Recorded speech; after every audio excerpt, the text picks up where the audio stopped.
ஓகேயா? அடுத்து என்ன இருக்கு? சமூக நல இழப்பு காண்றது. சமூக நல இழப்பு காண்றது ஆரம்ப சமூக மிகையிலிருந்து இறுதி சமூக மிகையை கழிக்கும். ஆரம்ப சமூக மிகை வந்து பொருளாதார மிகைக்கு சமனா இருக்கு. அப்ப தேறிய சமூக நல இழப்புன்றது போடுறேன் டோட்டல் வெல்ஃபேர் லாஸ் ஆங்கிலத்தில். ஆரம்ப எஸ்எஸ்ல இருந்து இப்ப இருக்கிற எஸ்எஸ் பண்ண படிக்கும். ஆரம்ப எஸ்எஸ் வந்து பொருளாதார மிகைக்கு சமனா இருக்கு. அவ்வளவு ஆரம்ப சமூகமிய பொருளாதார மிகைக்கு சமனா இருக்கு 1100. இப்ப இருக்கிற சமூகமிய 1088. கழிச்சா கூட வருது 12 இழப்பாக இருக்கும். லொஸ்டண்டா எப்பயுமே இழப்பண்டா தான் ஒரு சோம்ப கலந்தது. எழுதிக்கொண்டு போனீங்களா? இது செஞ்சு வந்தீங்களா? சரியா இல்ல டிடபிள்யூ அதான் நான் அதெல்லாம் நிறைய தெரியும் சொல்லிட்டேன். டிடபிள்யூஎல் வேற வெல்ஃபேர் லாஸ் வேற. ஆனா சந்தர்ப்பங்கள்ல ஒரே பெருமானம் பெறும். ஆனா நோட்ஸ் எல்லாம் வேறுன்னு தந்தனா. டிடபிள்யூ வந்து இந்த முக்கோணம். இந்த முக்கோணம் தான் டிடபிள்யூஎல். இதுக்கான தியரி எல்லாம் நான் அழகான காப்பியில தந்துட்டேன். இந்த முக்கோணம். இந்த முக்கோணத்தின் காணோடமா இருந்தா டிடபிள்யூஎல். அதே தர அடி நம்ம எடுத்துக்க சமன்பாட்டுக்குள்ள போறேன். அடி வந்து 40-44 கூட 4. செங்குத்தியரம் 4 6. 4 தர 6 அப்படிதான் 3 12 இருக்கு. அதுக்கான இதுவும் அவன் சொல்றே இல்லை. அதுல கால்குலேஷன் வேற தெரியுது தியரி. இப்பதான் எல்லாத்தையும் நோட் பண்ணுங்க. அடுத்த ஹோம்ஒர்க்கை போட்டுட்டு அங்கால போகும். பாடம்தானே பாடம்னா 3ஆம் பாடத்துல எழுதி போகுது. 3ஆம் பாடத்துல எழுதி போகுது. பட்டி எழுதுங்க.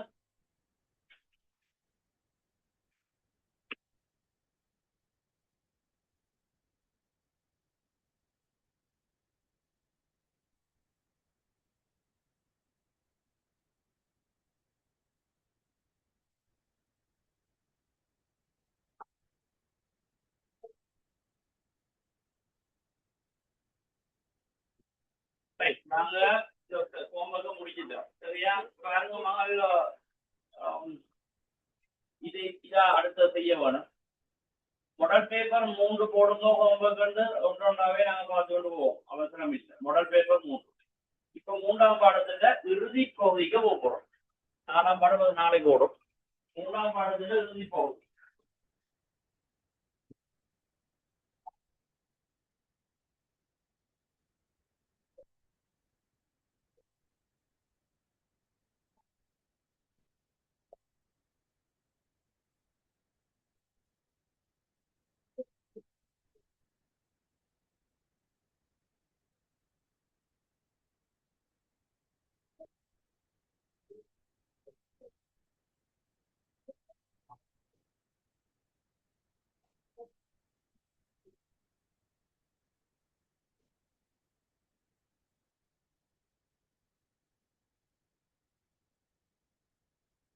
இதனோட 3ஆவது பாடத்துல இறுதி பகுதி. சரியா? நாங்க பாருங்க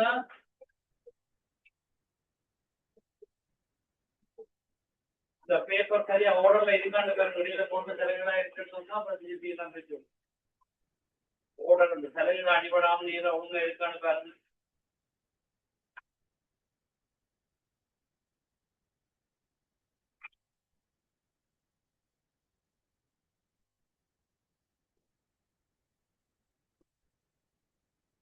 சரியா இருக்கு. பிள்ளைக்க வாய்ப்பு இல்லை. கண்ணுக்கு தெரியுதா? எழுத்து நீட்டா எல்லாமே இருக்கா? ஓகே. விலை கட்டுப்பாடு பிரைஸ் போட்டோம். சரியா? இந்த டியூட்டோட 3ஆவது பாடம் முடிஞ்சிடும். 3ஆம் பாடங்கள முடிய கையோட 5ஆம் பாடம் ஆரம்பிச்சிடும். சரியா? அப்ப தேர்ட்டாம் தான் நீங்க அதுக்குள்ள தேர்ட்டாம் பேப்பர் செய்யலாம். முடிஞ்சிட்டு பேப்பர் ஒரு 10 பேப்பர் செய்ய வந்துட்டோம். சரியா? அதெல்லாம் இவ்வளவு அபூர்வமா போய் பண்ணல. ஏழாம் மாதம் எக்ஸாம் உள்ளது எடுத்தோம். சரி, விலை கட்டுப்பாடுன்னு சொன்னா இங்க கவனமா பாருங்க. இப்ப நார்மலா இந்த சந்தை ஒன்று எடுக்கிறேன் நான். இப்ப சந்தையால தீர்மானிக்கப்படுது விலை, சாதாரண சந்தை விலை, சாதாரண சந்தை டி, இது ரெண்டு சந்தையும் சந்திக்கிறதுல சந்தை சாமண்ட விலை ஒரு தேங்காய் விலை 100 ரூபாய். அப்ப தேங்காய் விற்பனை செய்யப்படுறது 1000. இப்ப அரசாங்கம் என்ன சொல்றதுண்டா இந்த விலைக்கு விற்க கூடாது கட்டாயப்படும்.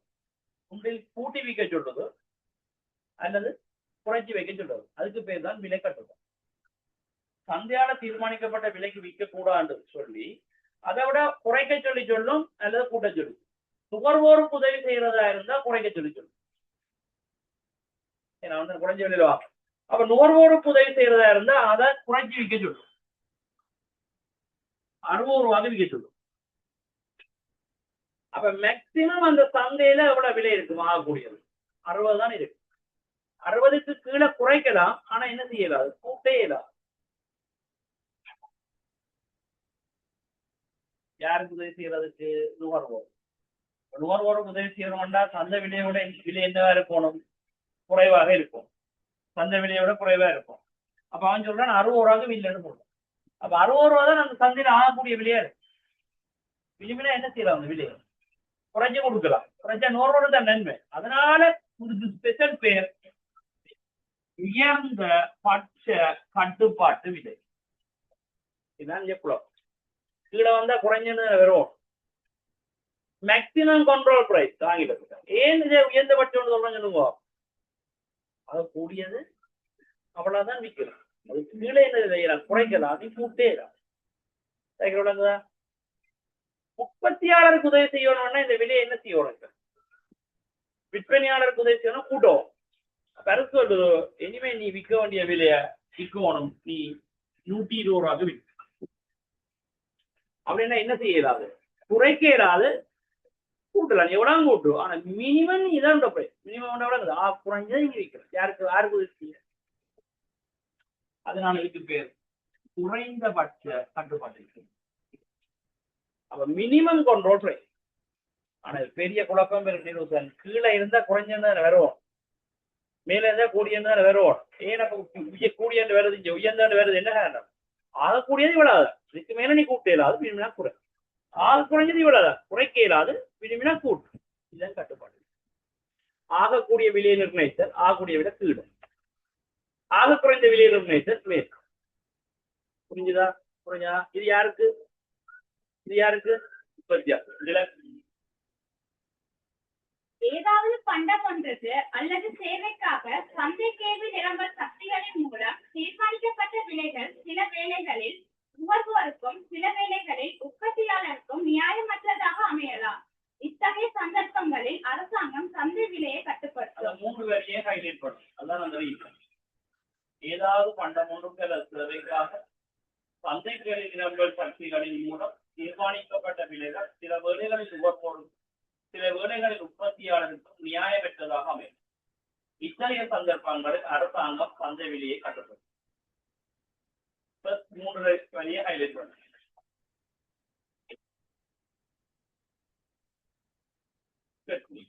அதன்படி விலை கட்டுப்பாடு என்பது அரசாங்கம் சட்டங்களை பயன்படுத்தி செயற்கையான விலை ஒன்றை சந்தையில் ஏற்படுத்துவதாகும்.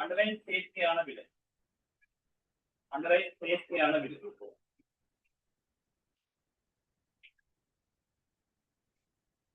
செயற்கையான விலை. விலை கட்டுப்பாடு ஒன்றின் மூலமாக அரசாங்கம் எதிர்பார்ப்பது ஒரு பக்கமாக நுகர்வோனையும் மறுபக்கமாக உற்பத்தியாளனையும் பாதுகாப்பதாகும். விலை கட்டுப்பாட்டின் வடிவங்கள் 2 ஆகும். ஆகக்கூடிய விலை நிர்ணயித்தல், ஆக குறைந்த விலையை நிர்ணயித்தல். ஓகேதானே? இதுல மகன் கவனமாக்குங்க. பெரிய குழப்பம் இப்ப ஞாபகம் இருக்கு. விளக்கம் முன்னாடி கீழே இருந்தா என்ன பெயர்? உயர்ந்தபட்ச விலை. ஏன் கீழே இருந்தா உயர்ந்தபட்சம்னு சொல்றோம்? அதான் நான் கூட நீங்க விற்கலாம். விரும்பினா இன்னும் குறைச்சா உனக்கு கொடுங்க. மேல இருந்தா குறைந்தபட்ச விலை. ஏன் மேல இருந்தா குறைஞ்சன்னு சொல்றோம்? ஆக லோ பிரைஸ் இதுதான். இனி நீங்க விதிப்பவனா கூட்டிக்கவே இல்லை, ஆனா நீ குறைக்கும். இது யாரை பாதுகாக்க? உற்பத்தியாளர், விற்பனையாளர், உற்பத்தியாளர். இது யாரை பார்க்க? நுகர்வோர். அப்ப நீங்க என்ன செய்யணும், இந்த படத்தை கீறி இதை ஒழுங்கான புல் தமிழ் எழுதுங்க. உயர்ந்த பட்ச கட்டுப்பாட்டு விலை, குறைந்த பட்ச கட்டுப்பாட்டு விலை. இது யாரு பிராக்கெட்ல நுகர்வோம், இது யார் விற்பனையா. நோட் பண்ணுங்க, படத்துக்கு இடம் விட்டுருப்பேன் தானே, அப்படியே இருங்க.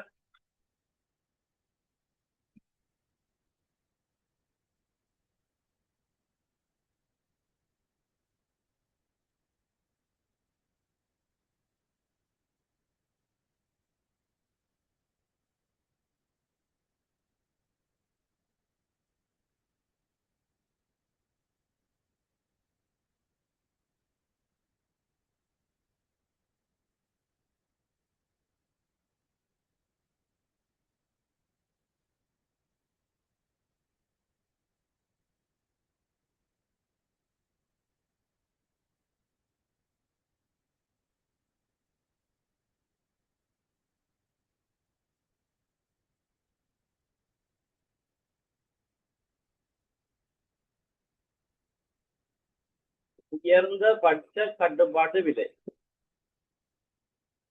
குறைந்த பட்ச கட்டுப்பாட்டு விலை. உயர்ந்த பட்சம் நுகர்வோம், குறைந்த பட்சம் விற்பனையாகும்.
பண்ணிட்டீங்களா? இதுக்கு பிறகுல உயர்ந்த பட்ச கட்டுப்பாட்டு விலை, பிறகுல நுகர்வோரை பாதுகாத்து எழுதினீங்களா? உற்பத்தி குறைந்த பட்ச கட்டுப்பாட்டு விலை, உற்பத்தியாளரை விற்பனையாளரை பாதுகாத்து எழுதினதா? உற்பத்தியாளர் விற்பனையாளர் ரெண்டு பேரையும் போடுங்க. உற்பத்தி செய்யறாலும் பெறும், விற்பனையாளரும் பெறும். சரி, இப்ப நாங்க பார்க்க போறது உயர்ந்தபட்ச கட்டுப்பாட்டு விலை. இது ஒரு பெரிய டாபிக் உண்டு. பெரிய டாபிக், பெரிய அளவுல விளங்கப்படுத்த வேண்டிய பகுதி ஒன்று. நிறைய விஷயங்கள் இதுல வரப்போகுது. அவனோ பார்த்து கொண்டு இருக்கு. சரியா? கிளியரா தெரியுதானே இதுங்க? அவங்களுக்கு விளங்குனது கிளியரா? இப்ப நான் இதை அழிக்குவேன். உண்மையில கவனிங்க. உயர்ந்தபட்ச கட்டுப்பாட்டு விலையை நாங்க செப்பரேட்டா நாங்க இப்ப பார்க்க போறோம். உயர்ந்தபட்ச கட்டுப்பாட்டு விலை செப்பரேட். பிரச்சனையா பயங்கரமா இந்த பகுதியில வரப்போகுது. கேள்விக்கோடு, விலங்கல் கோடு, கண்ணன் சந்திக்கிடம் தமிழ்ல விலை. போடுறது நம்பர். இந்த விலை யாருக்கு பாதகம் என்ற அரசாங்கம் கருத்து? நுகர்வோருக்கு பாதகம் என்று கருத்து. அப்ப அரசாங்கம் இதுல தலையிட்டு என்ன சொல்லுது? இந்த விலையை குறைச்சி விற்க கட்டுப்பாடு. அப்ப விலையை குறைச்சி விற்க சொல்லி சொன்னா கட்டுப்பாட்டு விலையா மாறும். அப்ப கீழே அடிக்கிறது விட்டு இந்த விலைக்கு உயர்ந்த பட்ச கட்டுப்பாட்டு விலை. யாரை பாதுகாக்க? நுகர்வோனை பாதுகாக்க கொண்டு. அப்ப இதுக்கு நாங்க ஏன் உயர்ந்தபட்ச கட்டுப்பாட்டு விலை விதிக்கிறோம், பேர் வைக்கிறோம்னா, கூடியது அவ்வளவுதான் விற்கலாம், கூடியது அவ்வளவுதான் விற்கலாம். அதுக்கு குறைய என்ன செய்ய? விற்க ஏறாம். அதுக்கு குறைய விற்க ஏறாம். குறையதாக இருக்கிறது.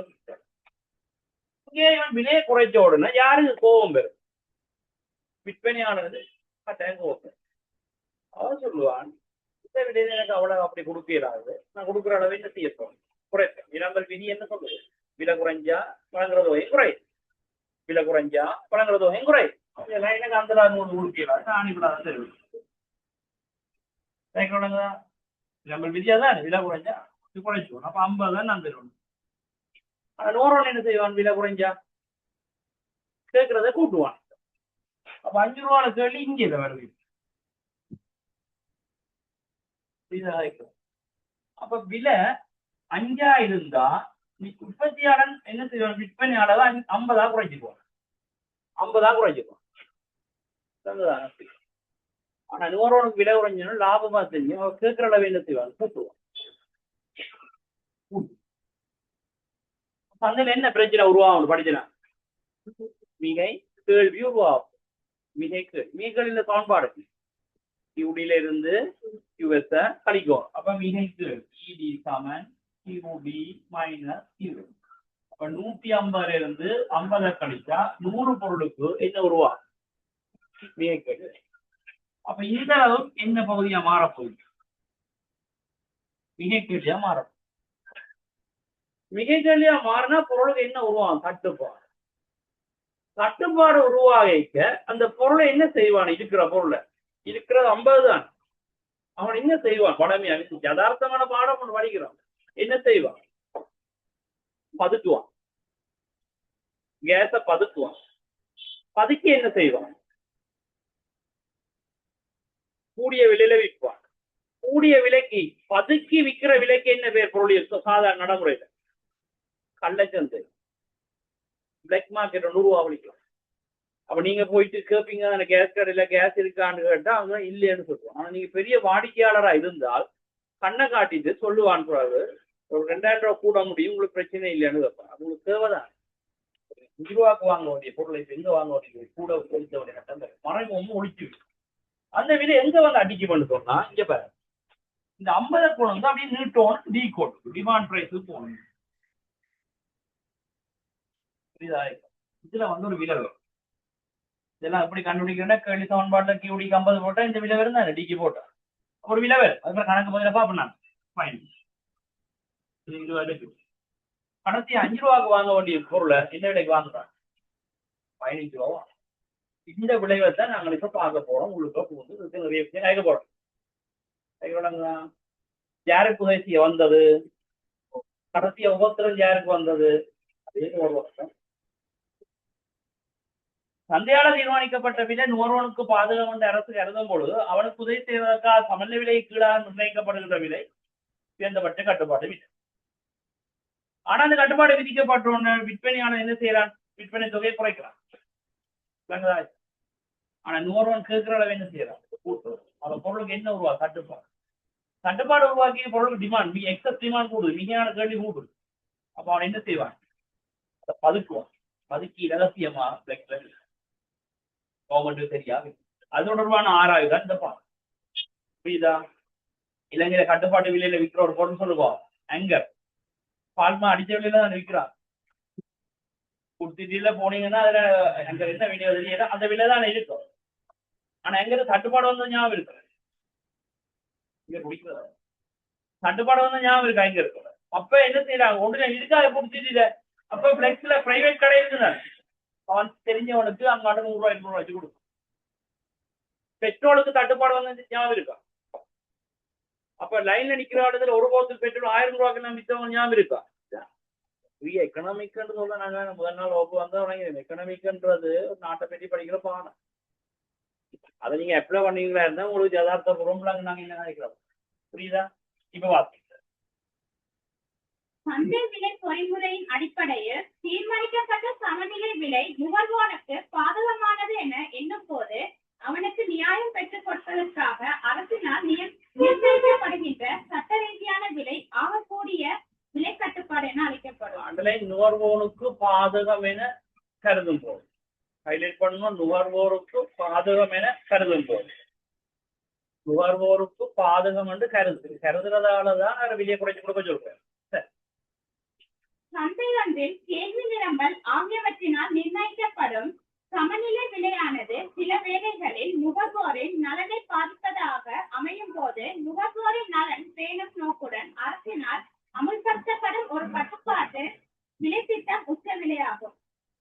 நுகர்வோரின் நலனுக்கான திட்டம்.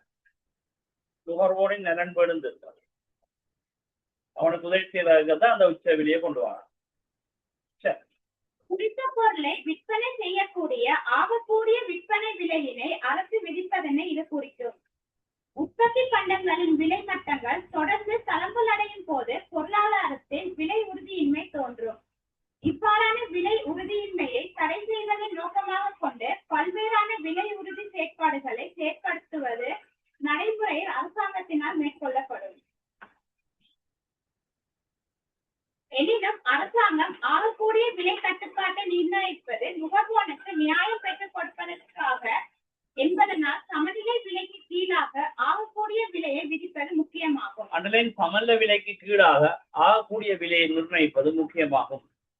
சமநில விலைக்கு கீழாக ஆகக்கூடிய விலையை நிர்ணயிப்பது முக்கியமாகும். அவ்வாறு சமநிலை விலையை விட குறைவாக நிர்ணயிக்கப்படுகின்ற ஆகக்கூடிய விலை கட்டுப்பாடு சேர்த்திறன் வாய்ந்த ஆகக்கூடிய விலை கட்டுப்பாடு என அழைக்கப்படும். அண்டர்லைன் சேர்த்திறன் வாய்ந்த ஆகக்கூடிய விலை கட்டுப்பாடு. அந்த விலையில தான் விற்கணும். அதான் சேர்த்திறன் வாய்ந்தது. கூட்ட முடியாது. அந்த விலையில தான் விற்கணும். கூட்ட முடியாது. உதாரணம், அரிசி, பால், சீனி, பருப்பு என்பவற்றின் விலையை நிர்ணயித்தல், பால்பாவின் விலையை நிர்ணயித்தல் ஆகிய ஆகக்கூடிய வீட்டு வாடகையை நிர்ணயித்தல். ஆகக்கூடிய வீட்டு வாடகைன்னா உங்களுக்கு தெரியும், இந்த கவர்மெண்டால பிளட்ஸுகள் இருக்கு, அரசாங்கத்துக்கு சொந்தமான கட்டிடங்கள் இருக்குது. அதுக்கு அரசாங்கம் ஒரு குறிப்பிட்ட குறைஞ்ச விலையில மக்களுக்கு கொடுப்பாங்க வாடகை. யாருடைய கட்டிடம்? அரசாங்க கட்டிடங்களை வாடகை கொடுக்கும் மக்களுக்கு. அரசாங்க கட்டிடங்களை வாடகை கொடுக்கும் மக்களுக்கு. ஆனா அந்த வாடகை எப்படி இருக்கும்? சந்தையில இருக்கிற வாடகையை விட குறைஞ்ச விலையில கொடுக்கும். புரியுதா? அப்ப யார உதவி செய்ய வந்தது? நுகர்வோர். அப்ப இந்த சாராம்சம் என்ன? சந்தையால தீர்மானிக்கப்பட்ட விலை யாருக்கு பாதகம்? நுகர்வோர். அப்ப நுகர்வோர் பாதகம் என்று கருதி யாருக்கு உதவி செய்ய வருது? அப்ப அந்த பொருட்களுக்கு எல்லாத்துக்கும் என்ன சொல்றது? விலையை குறைக்க சொல்லி சொல்றோம். அதனால என்ன உருவாதாங்க சந்தையில? முதலாவது பிரச்சனை மிக கேள்வி உருவாகும். இப்ப உங்களுக்கு ஒரு வரைபடம் இருக்கா, விடம் இருக்கா, அதுல பேரும் பெரிய பேஸ் விட்டுருக்கு. அப்ப விட்டுருந்தா நீங்க கவனமா கவனிங்க. இதுக்குள்ள படத்தை லிமிட் பண்ணுவோம். இதுக்குள்ள அந்த எழுதணும் தெரியும். நாங்க 100 36 எழுதி கொண்டு வருவோம். அதுக்கு விஷயம் அந்த ப்ரோசஸுக்கு தான் இந்த நோட் பெற போகுது. ராஜா நோட் பண்ணுங்க. இதுல எழுத்துக்களை போடுங்க. A B C